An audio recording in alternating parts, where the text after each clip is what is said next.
La vida de las niñas y adolescentes en la Edad Media, entre sueños, deberes y realidades oscuras. ¿Te has preguntado cómo era la vida de las niñas y adolescentes en la Edad Media? A menudo imaginamos a las jóvenes de esa época como figuras pasivas, limitadas a las tareas domésticas y a esperar un matrimonio arreglado. Pero la realidad era mucho más compleja. Detrás de los muros de los castillos, los conventos y las aldeas, las chicas medievales enfrentaban desafíos, tenían sueños y, en algunos casos, lograban romper las barreras de su tiempo. Hoy exploraremos sus vidas, desde las expectativas familiares hasta sus pequeñas rebeliones. ¿Listo para descubrir sus secretos? Comencemos. La infancia en la Edad Media. La vida de una niña en la Edad Media comenzaba en un mundo dominado por los roles de género. Desde muy temprana edad, se esperaba que las niñas ayudaran en las tareas del hogar, como hilar, cocinar o cuidar de sus hermanos menores. En las familias nobles, las niñas recibían una educación básica, que incluía leer, escribir y aprender habilidades como la música o el bordado. Sin embargo, para la mayoría de las niñas campesinas, la educación formal era un lujo inalcanzable. Su infancia terminaba rápidamente, ya que a los 12 o 13 años se las consideraba listas para el matrimonio o para ingresar a un convento. En las aldeas, las niñas también participaban en trabajos agrícolas, como la siembra y la cosecha. Aunque su labor era esencial para la supervivencia de la familia, rara vez se les reconocía. En muchos casos, las niñas eran vistas como una carga económica, especialmente en familias numerosas, lo que llevaba a decisiones difíciles, como enviarlas a trabajar como sirvientas o, en el peor de los casos, abandonarlas. El peso del matrimonio arreglado. Para las adolescentes medievales, el matrimonio no era una elección, sino una transacción. En las familias nobles, las jóvenes eran utilizadas como moneda de cambio para sellar alianzas políticas o económicas. A menudo, se casaban con hombres mucho mayores que ellas, lo que podía resultar en relaciones desiguales y, en algunos casos, abusivas. Sin embargo, no todas aceptaban su destino sin protestar.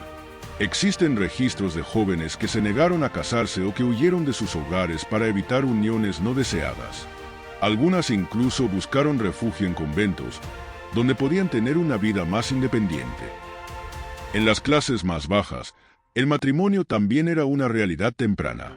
Las adolescentes campesinas a menudo se casaban con hombres de su misma condición, pero la falta de recursos y las presiones económicas hacían que la vida matrimonial fuera difícil.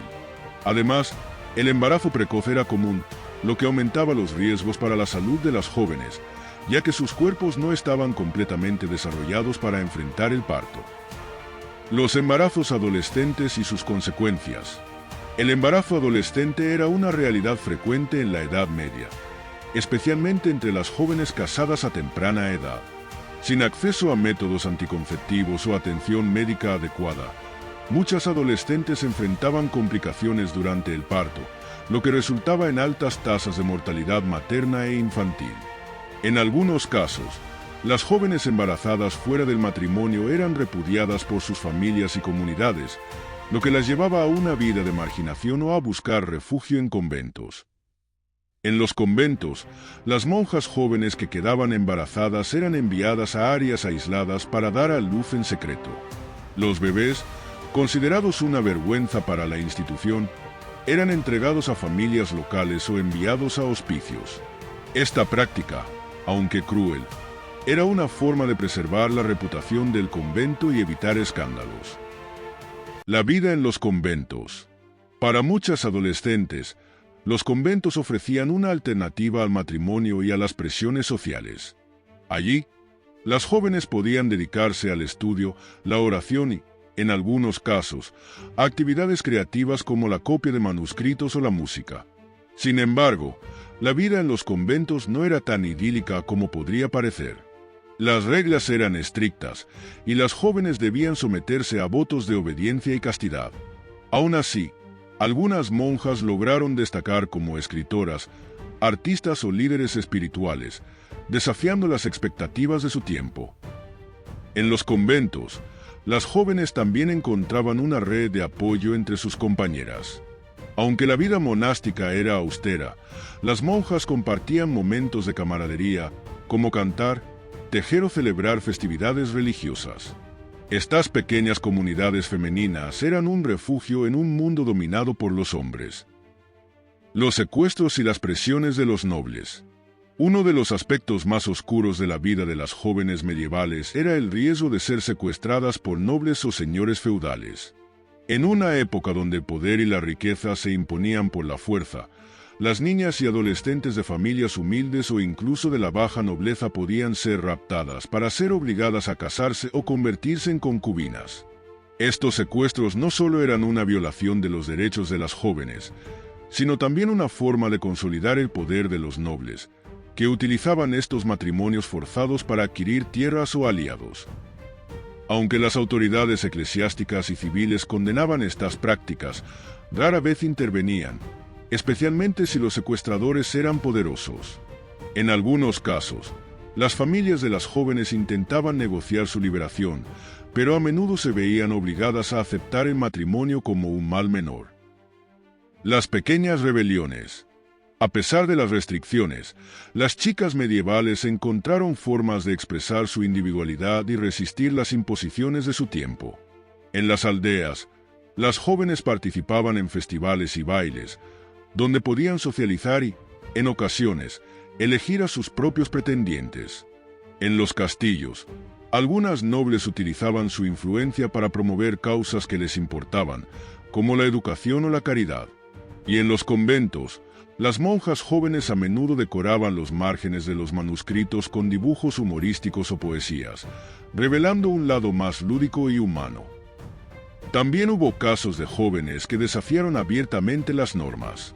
Por ejemplo, algunas mujeres se disfrazaron de hombres para viajar, estudiar o incluso luchar en batallas. Aunque estas historias son excepcionales, demuestran que, incluso en una época de restricciones, el espíritu humano encontraba formas de rebelarse. Los desafíos de la adolescencia. La adolescencia en la Edad Media estaba llena de desafíos.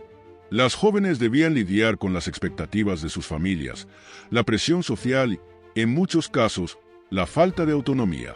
Sin embargo, también había momentos de alegría y camaradería. Las chicas se reunían para bailar, cantar o contar historias, creando lazos que les ayudaban a sobrellevar las dificultades de su vida diaria. Estas pequeñas comunidades femeninas eran un refugio en un mundo dominado por los hombres. La vida de las niñas y adolescentes en la Edad Media era una mezcla de obligaciones y sueños, de restricciones y pequeñas rebeliones. Aunque muchas de sus historias han sido olvidadas, su legado perdura en los manuscritos que copiaron, las obras de arte que crearon y las tradiciones que ayudaron a preservar. ¿Qué te parece la vida de estas jóvenes? ¿Crees que habrías podido enfrentar sus desafíos? Déjanos tu opinión en los comentarios y no olvides suscribirte para más historias fascinantes sobre la Edad Media. Hasta el próximo video. La vida de los niños en la Edad Media dependía en gran medida de su clase social, el entorno rural o urbano y la región geográfica. La infancia en esa época era muy diferente a lo que entendemos hoy, con menos protecciones y derechos, y muchas veces una dura realidad desde una edad temprana. Aquí te presento una visión realista y detallada de cómo vivían los niños en la Edad Media. 1. Mortalidad infantil. La mortalidad infantil era extremadamente alta. Se estima que entre el 30% y el 50% de los niños no llegaban a los 5 años debido a enfermedades, malnutrición y falta de higiene. Las condiciones médicas eran primitivas y las infecciones, que hoy son tratables, a menudo resultaban fatales. 2. Trabajo infantil. Desde muy temprana edad, los niños comenzaban a trabajar. Los hijos de campesinos, que representaban la mayoría de la población, ayudaban en las labores agrícolas, cuidando animales, recogiendo cosechas y realizando tareas domésticas.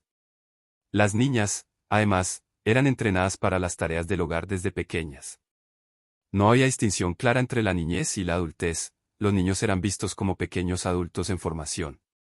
En las ciudades, los niños de familias artesanas solían comenzar como aprendices, a veces desde los 7 u 8 años, en los talleres de artesanos. Las condiciones de trabajo eran duras, y los abusos por parte de los maestros no eran infrecuentes. 3. Educación. La educación era un privilegio reservado para los hijos de nobles o aquellos que vivían cerca de instituciones religiosas. Las escuelas monásticas enseñaban a leer y escribir, pero estas oportunidades eran escasas. La mayoría de los niños, especialmente los campesinos, nunca aprendían a leer ni a escribir. Su educación consistía en aprender el oficio de sus padres o tareas del hogar. 4. Juegos y ocio. A pesar de las duras condiciones de vida, los niños también jugaban. Sus juegos eran simples y reflejaban el entorno que les rodeaba. Usaban huesos de animales como juguetes, jugaban con muñecas de trapo, peleas simuladas con palos, o hacían carreras a pie. Los niños de las clases altas tenían acceso a juegos más sofisticados, como juegos de mesa rudimentarios. Sin embargo, el tiempo para jugar era limitado para los niños de familias campesinas, pues desde temprana edad debían asumir responsabilidades. 5. Maltrato y disciplina. La disciplina era severa. Los castigos físicos eran comunes tanto en casa como en la escuela, para aquellos pocos que asistían. Golpes, latigazos o encierros eran métodos aceptados para corregir la conducta infantil. La sociedad medieval aceptaba la violencia como una herramienta educativa y moral. 6. Religión y creencias. La vida de los niños estaba fuertemente marcada por la religión. Se les enseñaba a temer el infierno desde muy pequeños y a respetar a la iglesia. Los bautizos eran importantes, ya que se creía que los niños no bautizados, si morían, no iban al cielo. La educación religiosa